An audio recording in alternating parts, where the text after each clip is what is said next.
A host of security and social issues made headlines in recent days here in this part of the world. So what have been the tangible gains from South Korea's state visits to Saudi Arabia and Qatar? And how is North Korea defending its cooperation with Russia? Also, where does South Korea stand a year after the Itaewon crowd crush? Welcome to Issues and Insiders. Today we touch upon the stories here making headlines elsewhere as well. For this, I have Nicolas Rocca with me in the studio. Nicolas, it's been a while. Welcome back. Good to be here. I also have Malene Jensen with us. Malene, it's good to have you here. It's good to be here. Right, Nicolas, let's start off then very quickly with the economic gains secured by President Yoon Suk Yeol during his trip to Saudi Arabia. Yes, as always, when you go in the region, of course, energy is a big part of the trip. And President Yoon Suk Yeol secured a couple of agreements. There were 46 MOUs, Memorandum of Understandings that were signed. So we can look forward to increased cooperation. Amongst the agreements, there were a deal between Korea National Oil Corp and Aramco, the Saudi Arabian company, on oil. Then on the, I think more significant, on the gas front, a $2.4 billion contract deal between Hyundai and Aramco once again to build a gas processing plant in what is maybe the biggest project of natural gas in Saudi Arabia right now. Yeah, I mean, there was a wide range of agreements, technology, infrastructures, export. And the big question that has been a bit of the talk of town is, will there be a defense agreement between the two sides? There has been hints, according to sources close to the presidential office. It is in the making. Apparently, Saudi Arabia would be interested about Korean air defense system, which could be interesting for Saudi Arabia's defense perspective. Notably, the Chonggong-2 system that has been sold to the UAE a couple of years back from Korea. So yeah, that's I think also the recent events in the Middle East put the necessity of air defense, you know, in the front line. Right, and beyond defense and the economy, Nicolas, Seoul and Riyadh also issued, I believe, a joint statement, which would have been their first in 40 years, I believe, calling for the protection of civilians amid the armed conflict between Israel and Hamas. What do you suppose is the significance of this particular statement by the two countries? I think the events were just probably too big to be avoided, and there was a necessity of the two countries to find common grounds. What did they say? As you mentioned, they rejected targeting civilians, which is a way to condemn, in a way, the horrible attacks of the Hamas on Israel on the beginning of October, and also the bombing in the Gaza Strip and the civilians casualties that goes unfortunately with it. They also said that they wanted to, they were in favor of implementing the two-state solution, so Palestinian state and Israeli states, and also they pushed for humanitarian assistance. I mean, since the declaration, of course, the situation is ever evolving, but and we see that right now humanitarian assistance is a big issue, that it is not near enough. Most of the humanitarian assistance is entering from the south of the Gaza Strip, and it's not enough compared to the immense needs of the population on the ground. So I think that those two countries had to find a common ground, and they in a way share similar positions. Saudi Arabia was on their way to normalize their relationship with Israel. South Korea obviously is an ally of the United States that has been backing up Israel. So yeah, they found a way to have, you know, to find a common ground, which is to put in light with their ongoing relationship. But yeah, I think there's still a lot to do in the Middle East right now, and even though it's quite significant for the two countries to have done this statement, there's still a lot of work to be done. Right, indeed. And following his trip to Saudi Arabia, Malene, President Yoon Suk Yeol traveled to Qatar. What gains were garnered during that particular trip? Well, most importantly, South Korea, Hyundai, and Qatar Energy signed a huge $3.9 billion deal, which is one of the largest deals ever signed between South Korea and Qatar. And this was a deal to ensure that there will be Hyundai will help build more energy stations in Qatar, which is a huge success for Hyundai. Moreover, there were also signed some general understandings, like a little bit similar to what we saw Yoon Suk Yeol signing in Saudi Arabia, where South Korea agrees that they will share some kind of technology and scientific findings between Qatar and South Korea.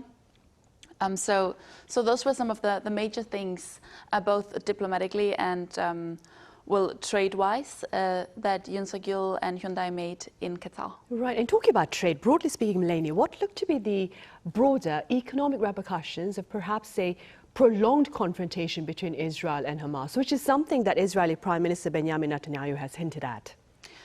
Well, it's already been a few weeks since Hamas attacked Israel, and the longer this conflict lasts, the bigger the risk is that it will have some big economically consequences, both for the region but also for global economy. So that means that already now this conflict has really shocked the world and created some regional tensions in the Middle East.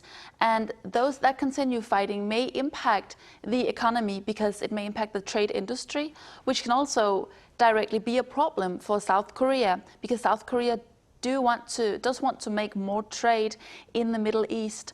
And also historically, South Korea has made these very, very big billion dollar agreements and has gained such a big economical boost in the 70s, in the 80s for building and working with the Middle East. So now seeing that we have this tension between Israel and Hamas, that might create some problems for South Korea's future building adventures in the Middle East. Right.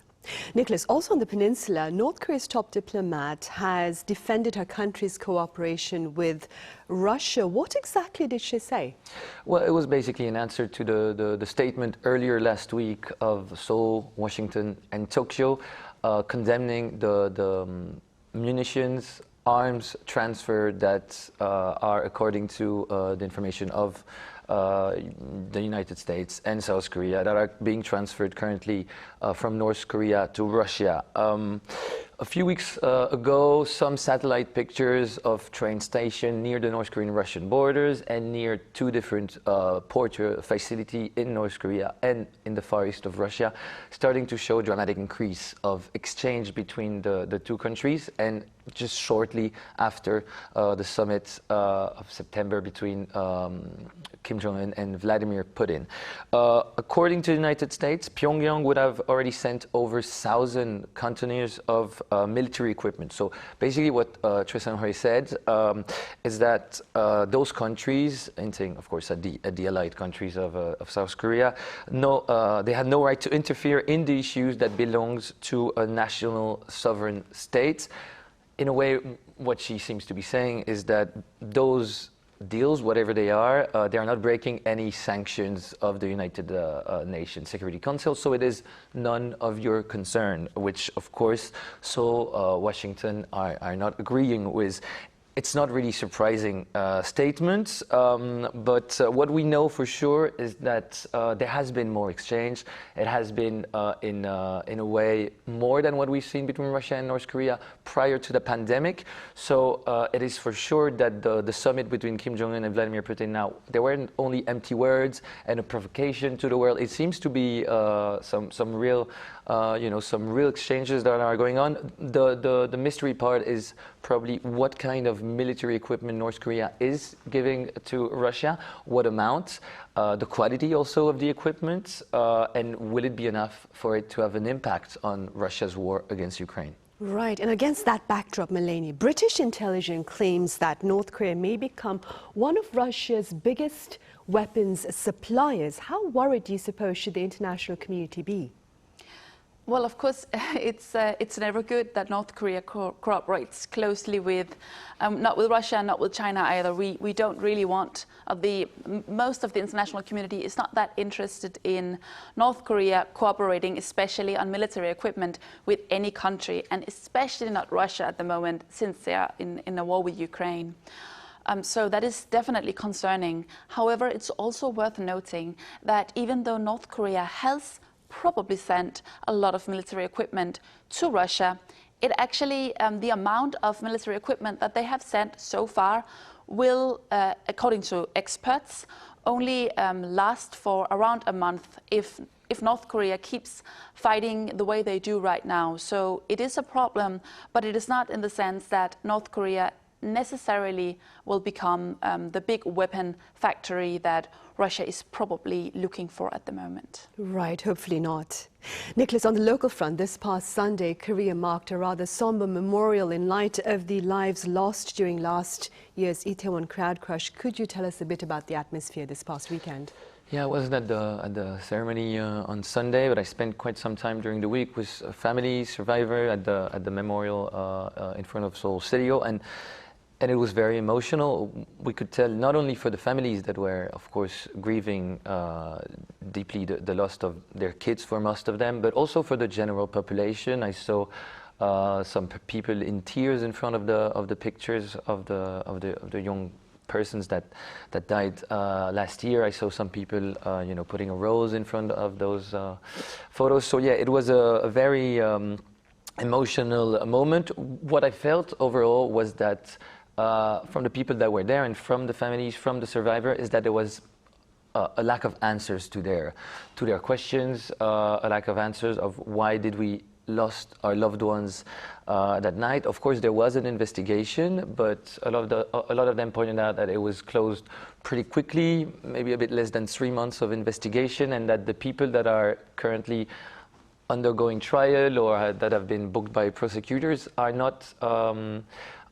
They're not, high up in the hierarchy in a way, and they were pointing out, we know the lack of reaction that night, the fact that there were dozens of calls warning of the danger a few hours before it happened. So I could feel that for them, they were far away to be in a situation where they could grieve peacefully, because there was a lot of unanswered question, and the feeling was that an independent investigation would be the solution in a way for the families to grieve, and also for the government to answer a lot of the criticism, and to maybe be able for, in both cases, to move forward with this tragic incident that I think deeply shocked the nation. Right, and beyond the Itaewon crowd crush, Malene, generally speaking, do you suppose very sad national events are often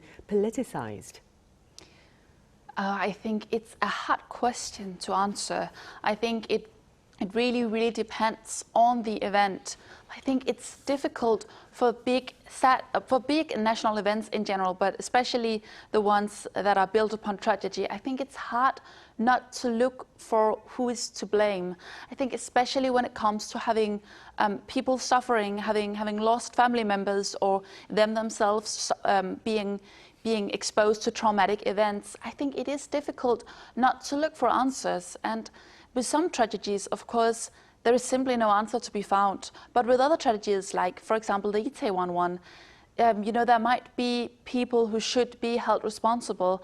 I have also been speaking with some of the family members of the Itaewon crowd crush, and especially the foreign families. And what I have learned is that some of them have actually been traveling half across the world to be in Itaewon at this moment, and many of them were asking the question, why is the Prime Minister not here? Or why is the President not here? What is Yoon Suk Yeol doing? What has been happening? They, especially many of the foreign families, have really been felt like they have been kept in the dark. They have not really known all the things that has been going on in Korea. They have not known why no one seemingly has been held responsible for this crisis. And to be honest, I cannot really blame them for having these thoughts. I was speaking with some of the foreign families saying, well, if this had been in my country, certainly all of the high-ranking politicians, the prime minister, the opposition leaders, they would have come, they would have helped us, they would have shared their grief with us. They would not have been absent. And I think that is especially the absence, but just that is the core of why sad events are often politicized, and also to a certain extent why they should be. Right. Granted, of course, the President himself was at a church service on Sunday to pray for the loss of these young people, of course, on Sunday. Nicolas, CNN also had a rather extensive piece on the plight of Korea's teachers. That being said, what more do you suppose could be done here to better protect the rights of teachers within the learning environment, as well as, of course, that of students themselves? Well, it has been a hot issue for a while right now in Korea. I remember we talked about it here a few months ago. It all started back in July with this this young school teacher that took her life after being presumably harassed by parents. What it showed is that the atmosphere as a whole is very intense on the teacher, and that the parents seemed to have no boundaries when it came to either protecting their children or ensuring that they have the best results possible. And that in the end, the teachers were suffering greatly. We were speaking about this with Malene just before the show, because we've both been to protest, and the testimonies were honestly quite shocking, and I sometimes couldn't believe what I was hearing. I mean, phone calls in the middle of the night, parents coming in front of the schools to threatens the parents because they didn't treat their child in a way or in another. So yeah, there was a big issue with the teachers that felt they also had too much on their hand, too much pressure. So what happened was the government actually reacted and took a new legislation quite quickly by the end of September that answered the main demand, I would say, is that teachers are protected or more shielded in a way by false accusation from the parents of child abuse or child violence, that they can continue their job safely whilst the investigation is ongoing. But even though the government acted quite swiftly, the protests are still here. There's still, teachers, going to protest and saying that it's still not enough. So I think what it says more globally, more generally about the education atmosphere in Korea is that pressure is very intense. It is so intense, but for everybody, of course, for teachers, they just showed it. For students, we know that the stakes are so high to succeed at Sunang. Most of them go to Hagwon. They have extensive hours. And for parents also, because those behaviors don't come from nowhere. Of course, it is, if you go as far as threatening a teacher, it means that the pressure on yourself is quite high. So I think there should be, it's a moment to for the country to ask itself, what do we have to change deeply in our education system so that those incidents don't happen, so that our youth can grow without having also that insane amount of pressure on their shoulders, and so that parents can also enjoy more moments with their child outside of this education priority. So I think it's a good opportunity in a way, this cry for help from teachers, to try to change things thoroughly on the educational front. Right. Malene, another domestic concern here in the country is that related to drug abuse by those in the entertainment industry. What more can you tell us? Well, this past time there has been a big row of scandals between both high-ranking K-pop stars as well as star actors. So it all began when Lee Sung-kyung, who we probably all know as the father in Parasite, he was being charged with having drugs, and that police investigation led to Lee Sung-kyung actually getting his drugs from this very upscale nightclub in Gangnam. The police was further investigating and have now also charged G-Dragon from Big Bang, the former K-pop group Big Bang, which is now, I think, on a pause. However, G-Dragon is still very famous on the Korean entertainment scene. He has also been charged with drugs, and he denies all the allegations. However, the police is still investigating it.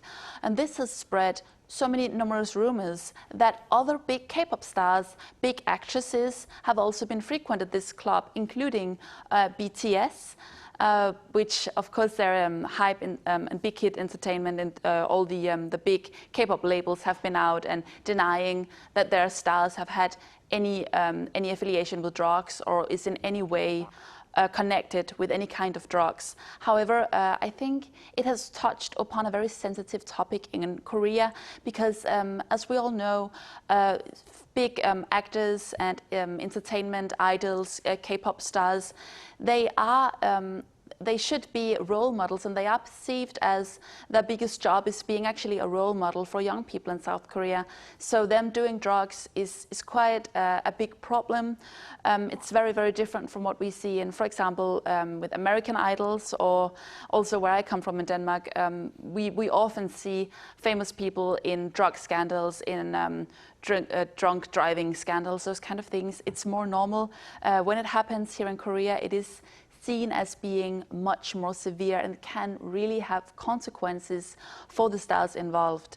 As for example, G-Dragon, it is now his second time being charged for drugs. The first time charges were dropped and there was no evidence that he had actually done drugs, but this is the second time, and of course it is a problem for his career, and it is putting stains on his reputation in Korea. Right, but for now, G-Dragon, of course, has denied these charges against him, and it's a developing story, so we'll probably have updates as time goes on. Nicholas, on a light note now, Busan, it's been in the news quite recently amid its bid to host the 2030 World Expo. What's the latest on that front? Well, the clock is ticking. The vote is quite soon, 28th of November for the first round, so I guess there's a lot of anxiety, excitement going on, and I think it's also a time to reflect on how did it achieve to put the city on the map of the world. There has been a lot of events that have been organized around the expo, but also not directly related, but with the aim to make people speak of Busan. There's been the BTS concert at the Asian Made Stadium. There's been the PSG Cheonbuk Hyundai game. So whatever the result is, in a way, I think it succeeded at that, at making people know that Korea is not only Seoul, but Busan is quite important. People that I know that visit the country now really want to go there. So yeah, I think on an optimistic note, whatever happens, at least the Busan now is more known than it was before the campaign. Right, indeed, and hopefully you'll get to host the 2030 World Expo. All right, Nicholas, as always, thank you so much for your time and your thoughts. Thank you very much. And Malene, thank you very much for your insights. Thank you. Right, well, that is all the time we have for this edition of Issues and Insiders. Thank you for watching. Be sure to join us again same time tomorrow.